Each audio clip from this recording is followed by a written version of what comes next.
Donc ensuite nous allons créer bon, on va prendre la barre l'icône qu'on a créée sur le site, donc plutôt que j'ai récupéré. Donc bon, on va revenir sur le où se trouve l'image. Média, IUG, bureau. Donc voilà la barre, on va l'intégrer la barre. Donc pour ça comment faire? Nous allons créer une image box. Donc pour commencer on utilise la boucle ini, image box. Ensuite bon, la fenêtre correspondante. Donc mettre la fenêtre correspondante, c'est menu barre, c'est celui-là. Donc faut bien, faut pas se gourer quoi. Sinon elle va être écrite autre part. Ensuite le nom de propriété, c'est, on va mettre par exemple l'img bar 1. Ensuite la couleur. Donc couleur de fond, ça sert à rien. Donc on met toujours 0. Avec 3 valeurs bien sûr. 3 chiffres. Ensuite l'image de fond. Donc pour l'image de fond, toujours entre guillemets, on va chercher le dossier destination, donc c'est ça. Bureau et barre.bmp. Donc toujours en BMP, rappel. Ensuite, il y a quoi d'autre, position X. Donc la position X de l'image, donc forcément on va la mettre à 0 dans le coin, par rapport à la fenêtre. Position Y, pareil, 0. Taille X, donc taille X c'est par rapport à l'écran, donc voilà, par rapport à l'écran, donc c'est pareil ici. Ensuite, taille Y. Donc taille Y, c'est, on va mettre la variable qu'on a mis ici. Donc c'est la même chose que là. Donc entre pourcent, taille Y. Donc je vous conseille de mettre en majuscule, mais ça corrige ça. Ensuite, création de la propriété par rapport au tableau. Et voilà. Et on ferme la boucle. Image, box, et on ferme. Donc nous allons voir ça, si ça fonctionne.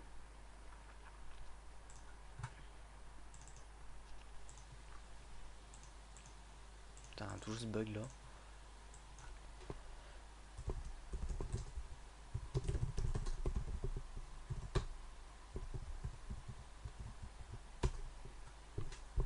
Et voilà, notre barre.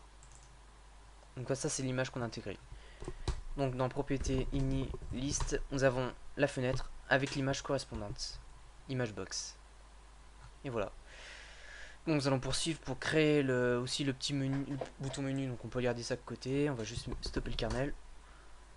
On réduit. Maintenant menu. Donc au lieu de tout refaire, on va copier. Hein. On va pas se faire chier. Voilà. Donc cette fois on nomme une non-propriété différente, bien sûr. Sinon ça remplace. Donc on va mettre le 2 ou mg menu plutôt. Donc pareil les couleurs. On va changer l'image. Menu.bmp. Donc position, ce serait préférable de mettre à 5 pixels à partir du début en horizontal et 2 pixels en hauteur. Ou ouais, 2 pixels ça va le faire. Et taille, on va mettre, non, on va pas mettre ça. Hein. Taille Y, ah non non, pas par l'écran. Donc on va mettre les vraies valeurs. Donc 112 x 127, 112 x 27. Donc taille X c'est 112. Ok. Et taille Y, on va mettre 27. Voilà, nous allons tester ça.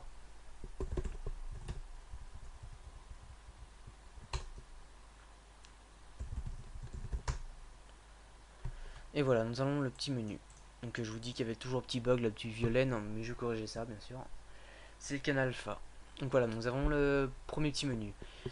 Maintenant, vous l'intégrez l'heure, le mémoire restante, l'activité du processeur. Bah c'est parti. Donc on peut même réduire ça encore. Stop K. Hop là, on reste là. Et voilà, donc nous allons continuer ici. Donc pour ça, il suffit juste de créer un label. Donc ini, label ini, on va agrandir.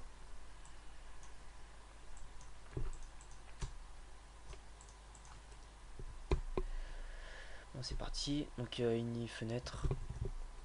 Donc la fenêtre correspondante, menu, barre, ini, le nom de propriété. Donc là il est important de mettre quelque chose à la fin. Donc on va mettre par exemple le LBL, tout ce que vous voulez, tiré bas. Ensuite heure, pour l'heure, pour installer l'heure, et une étoile. Un astérix si vous voulez. C'est obligatoire ce paramètre, il faut l'afficher l'heure. Voilà, ensuite ini. Donc le texte, c'est le premier texte qui est affiché, on peut mettre ini 3 petits points. 2 petits points, pour dire 136 initialisé, ça fait. Ouais, ça charge quoi. Le temps que le service de synchronisation se met en route, pour l'instant il y aura ce texte. Et quand ça sera en service, hop, il y aura l'heure direct.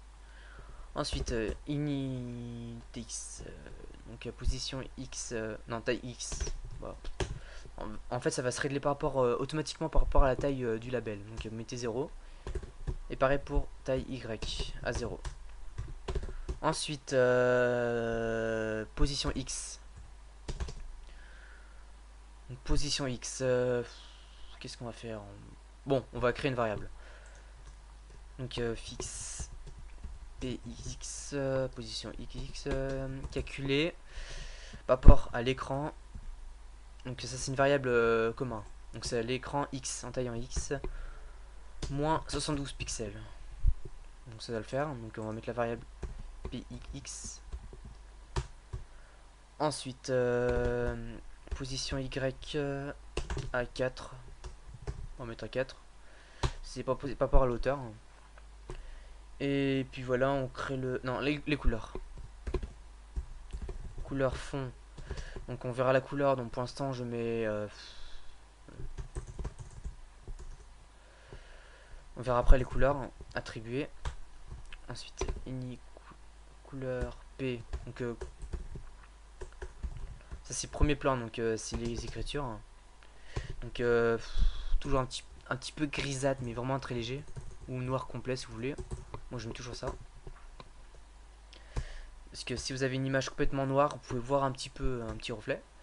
Ensuite, transparent ou pas. Donc oui, transparent.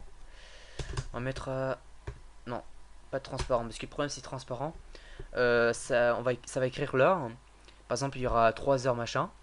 Et après, il y aura 4 heures machin. Donc le 4 va s'écrire sur le 3. Donc ça fera un grabouillon méchant. Donc c'est pas encore corrigé. Ça, je verrai plus tard.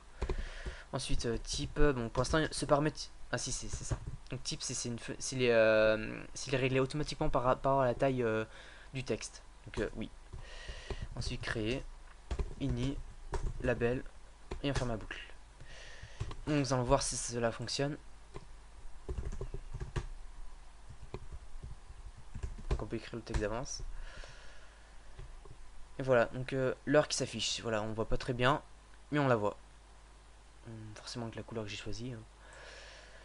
Voilà, donc nous allons continuer pour créer la date, l'activité, processeur et l'activité en mémoire.